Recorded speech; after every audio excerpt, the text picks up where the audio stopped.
How to manage friends notifications on Twitch.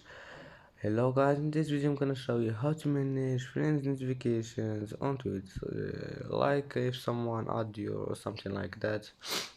First go to Twitch and then click here on your profile, and now click this one, account settings and the notifications, and now click this one on mobile, and now I need to just go down and then you will find this one, friends. Just turn it off if you don't want notifications, friend, and if you want, just click on it, and as you see, friends, notification has been turned off.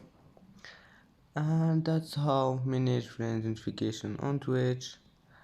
And that's it for today's video. If you like this video, don't forget like and subscribe, and see you in the next video.